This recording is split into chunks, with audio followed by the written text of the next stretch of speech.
طارق. إذا جينا عند المراد على مدار اليوم إن شاء الله راح نسوي العملية، عملية مال أسنان. طبعا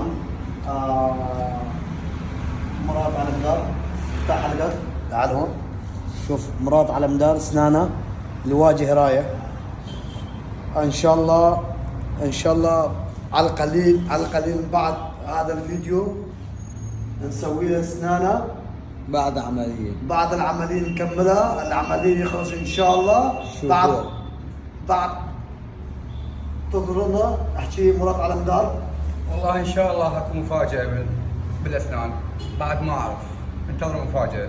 وان شاء الله هم بعد خبيرين مال اسنان سوريا معروفين عنهم بالاسنان.